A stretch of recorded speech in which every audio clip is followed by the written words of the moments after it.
Hi, I'm Mike OConnell, Business Development Center Director in Northern Colorado and former small business owner. Every presidential election, candidates ask, are you better off now than you were 4 years ago? We're going to spend the next couple of minutes going through the facts and hopefully answering that question. First, let's start with unemployment rate.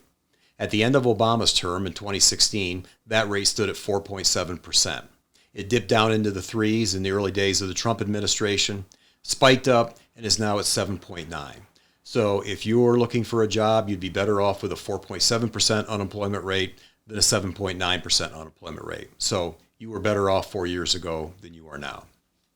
Next, GDP, or gross domestic product. It's a measurement of all the goods and services that are produced in our country, and a growing economy is better than a stagnant economy.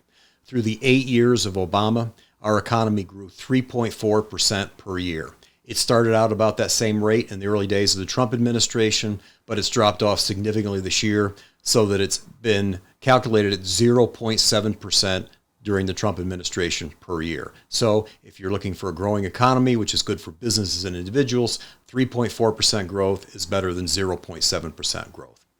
Next is our country's trade deficit.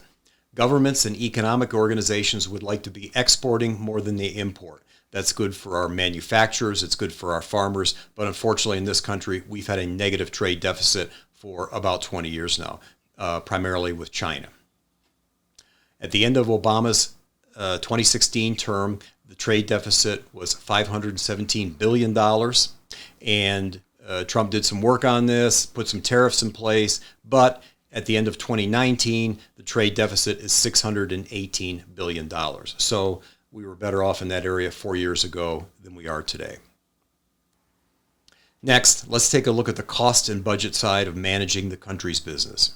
Obviously, for a government, you would like to have revenues matching expenses. This country hasn't had a balanced budget since about 20 years ago, and we have a negative budget deficit.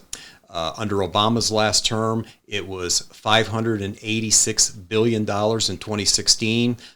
Trump was going to reduce that, but in 2019, it shot up over $1 billion per year, primarily because of the fact that tax revenues have gone down and expenses have gone up. This year, we've had some extraordinary expenses due to COVID to the tune of almost $4.2 trillion of additional expenditures. So when you have annual deficits, you're going to have debt as that stacks up against each other. So our national debt under the Obama administration stood at about $19.1 trillion. At the end of this year, it'll be over $27 trillion, a huge increase for this country, and that's going to mean interest payments for us that we're going to have to spend instead of spending it on other goods and services we definitely need. So are we better off than we were 4 years ago? That's not just a no, that's a hell no.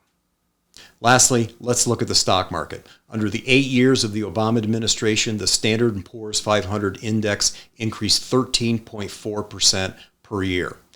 So far, under the Trump term, it's increased 11%. So even on the stock market, you were better off 4 years ago than you are currently. In summary, if you look at every major economic metric that we have, that we track the business of America for America, you were better off 4 years ago than you are now. Thank you very much for caring about and your attention to this information. Thank you.